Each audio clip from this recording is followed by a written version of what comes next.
Every morning, her perfect life began with a text message, a meticulously crafted directive designed to control Beatrice's every move. But what happens when a lifetime of quiet compliance finally cracks? This isn't just about a grandmother. It's about reclaiming dignity, one perfectly worded email at a time. The 6:15 a.m. text message arrived with the ruthless punctuality of a drill sergeant. My phone buzzed on the nightstand, a shrill, unwelcome sound in the pre-dawn stillness.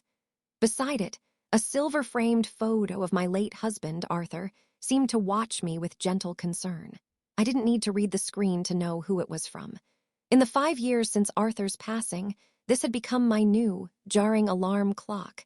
It was Sarah, my daughter-in-law. Beatrice, a reminder for today.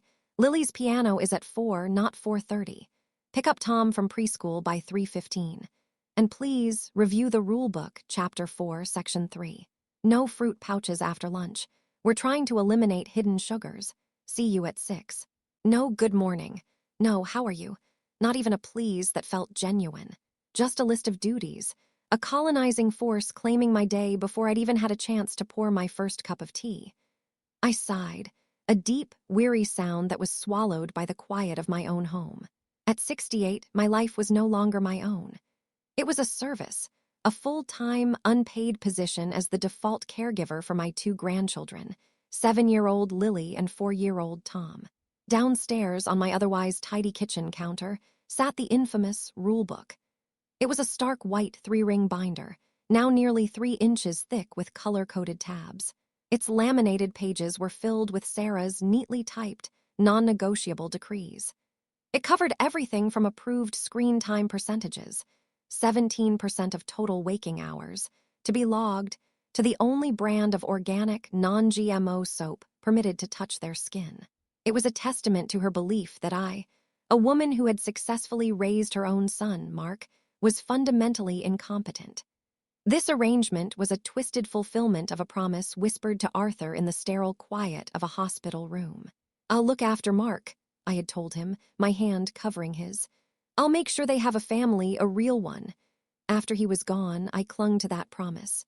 When Mark, a brilliant but work-obsessed cardiothoracic surgeon, and Sarah, a driven PR manager, needed help, I gave it freely.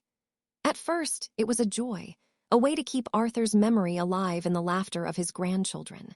I imagined him chuckling at Tom's muddy knees, a sight now forbidden by the rulebook section on appropriate outdoor play attire. But over the last 2 years, love had slowly calcified into obligation. The joy had been replaced by a schedule, and gratitude had been replaced by passive-aggressive reminders and additions to the binder. My home had become little more than a staging ground for my duties at theirs. My role had been subtly, expertly downgraded from beloved grandmother to convenient, and most importantly, free staff. "She has you on a leash, B," Alina said, her voice sharp but not unkind. We were at our favorite cafe, the one with the sun-drenched patio where we'd been meeting every Tuesday for years.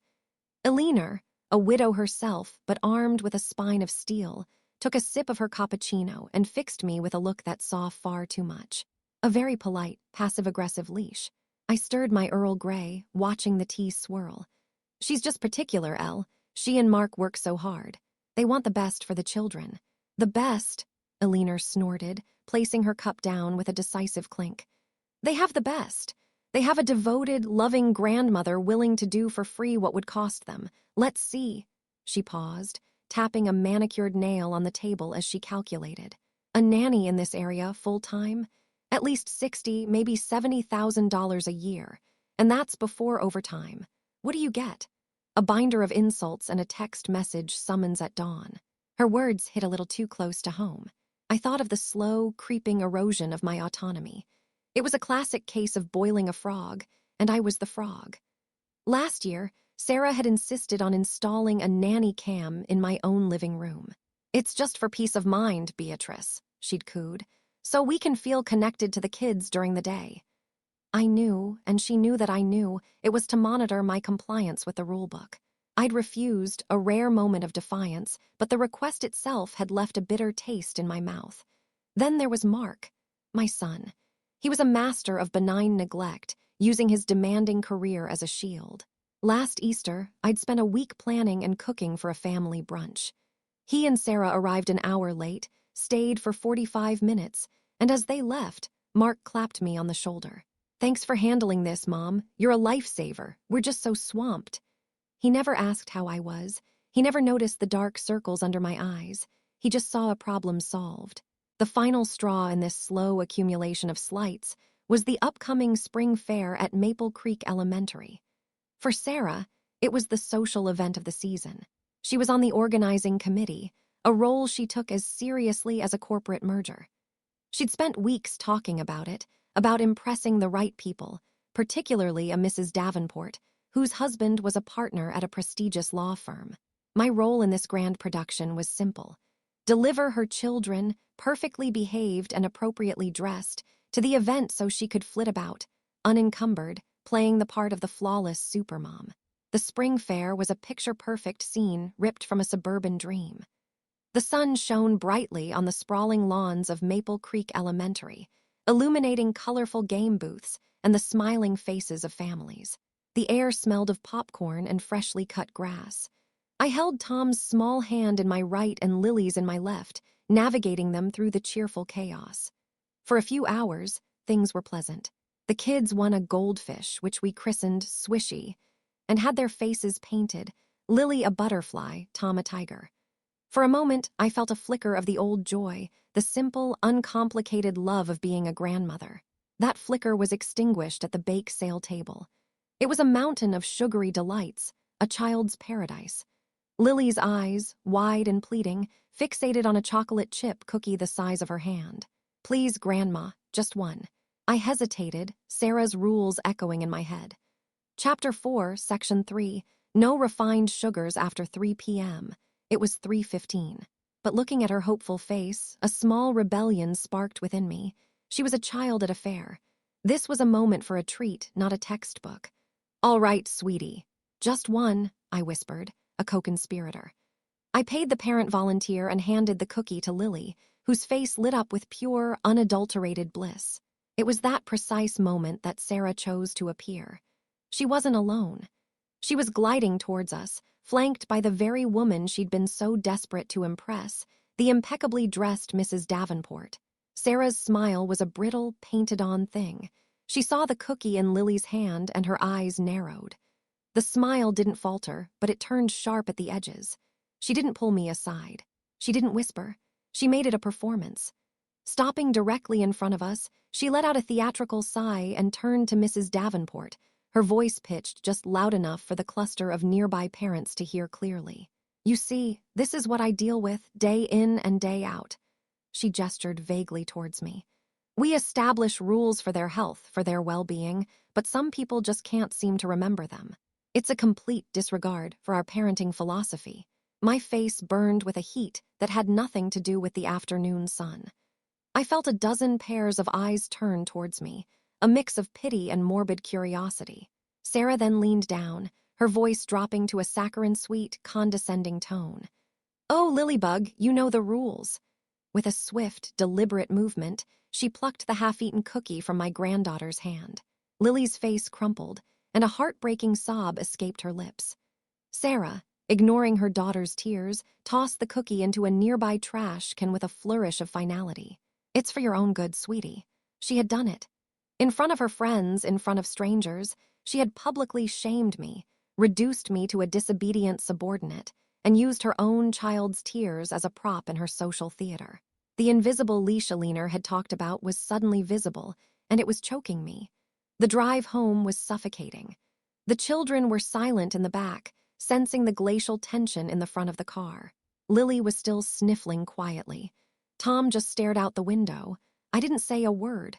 There was nothing to say. The anger I expected to feel never came. In its place was a profound, chilling clarity. It was the feeling of a fever breaking, leaving behind a stark and unsettling calm. I was not family. I was staff.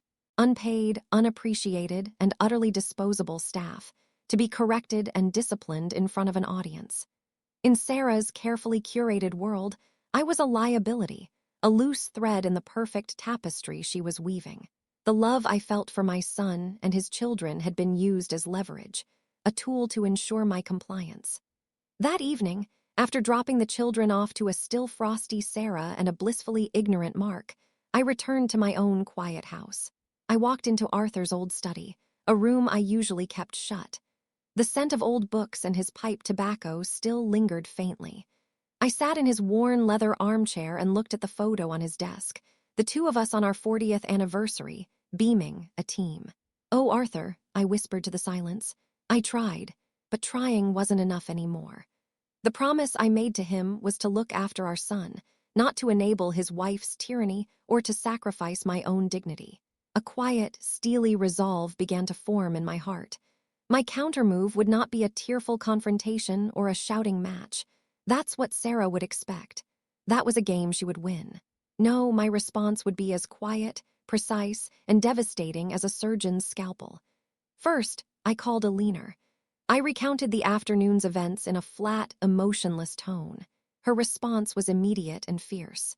"It's about time, B. Burn it all down. I'll bring the wine." Her unwavering support was the final confirmation I needed. Next, I sat down at my computer. I opened a new email.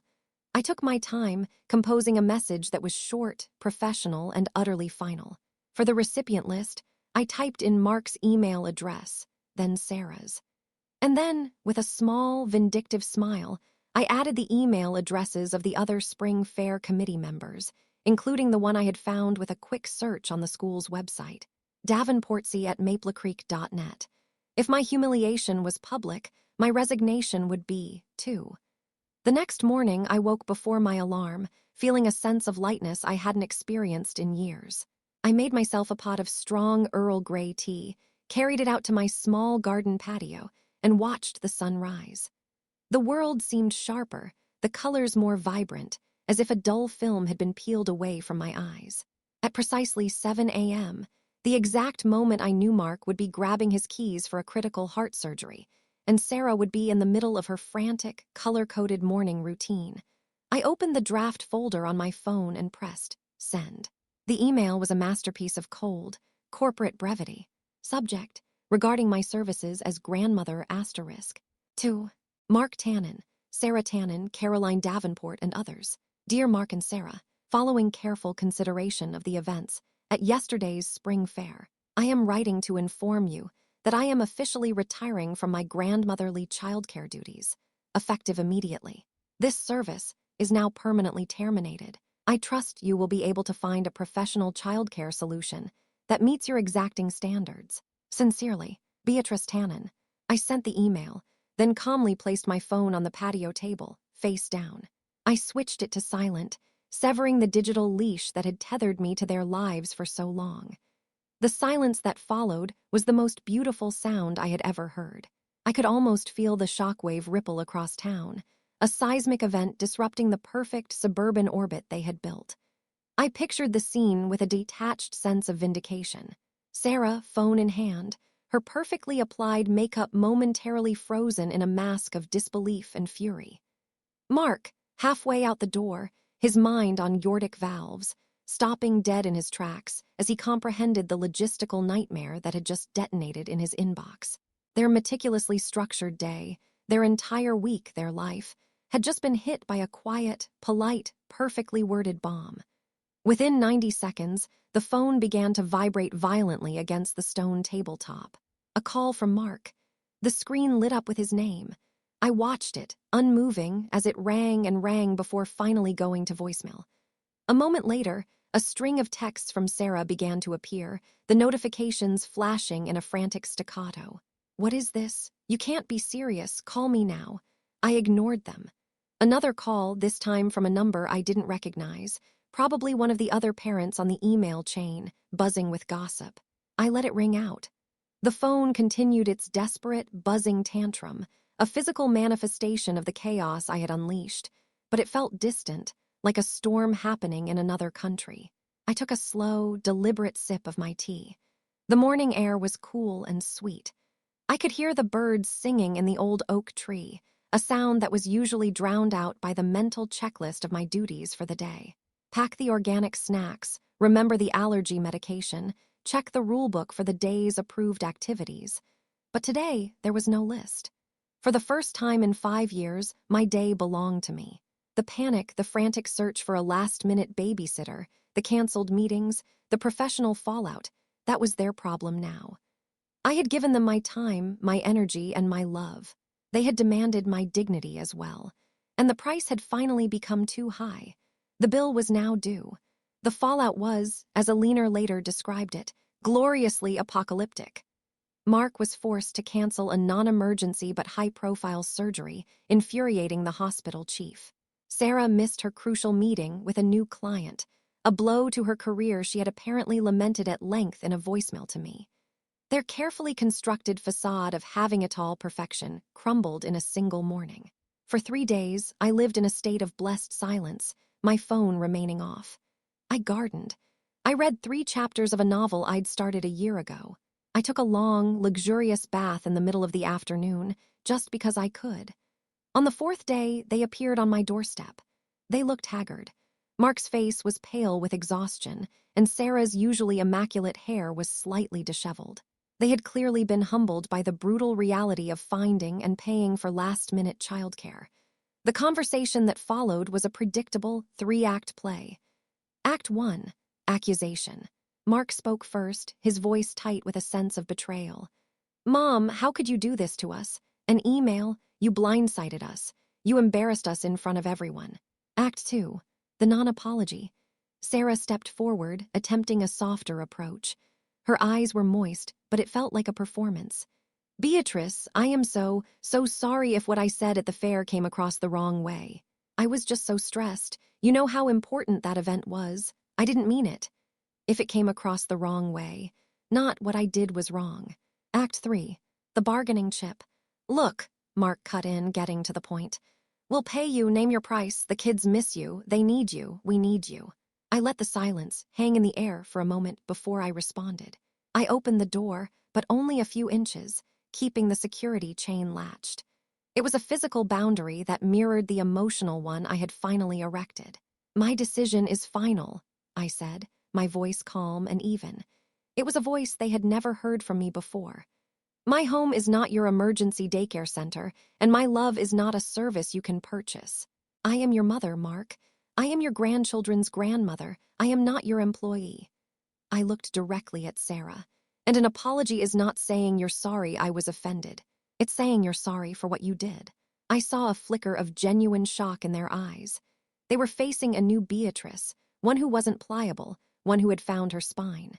"When you are ready to have a relationship with me as an equal, as family, I will be here. You are welcome for dinner, not for a shift change. Until then, I suggest you consult the agency that handles professional nannies. Now, if you'll excuse me, I have my own day to attend to. Please leave." And with that, I gently closed the door, shutting out their sputtering protests and locking myself into my newfound peace. 3 months later, my life was unrecognizable in the most wonderful way. The silence in my home was no longer a sign of loneliness, but of peace.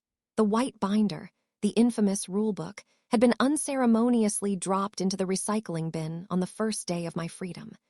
Alina and I had just returned from a 2-week culinary tour of Tuscany.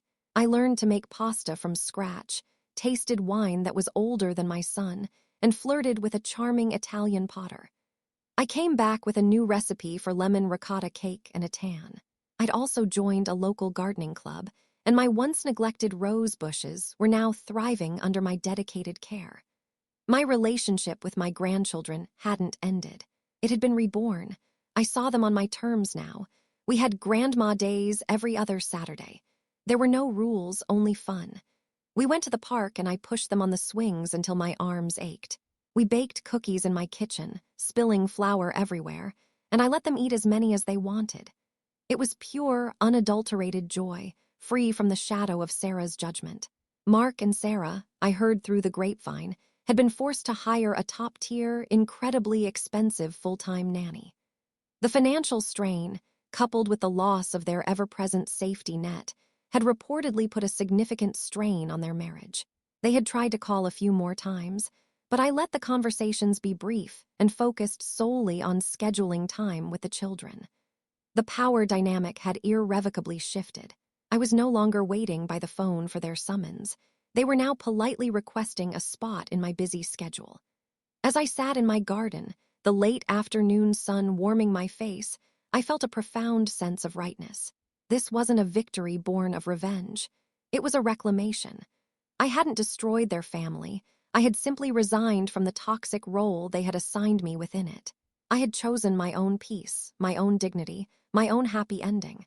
And it was sweeter than any cookie. Thank you so much for listening to my story. It's not always easy to draw these lines, especially with family. But sometimes, reclaiming your own peace is the most important job of all. If you have a story of your own, I hope you find the courage to share it. You are not alone.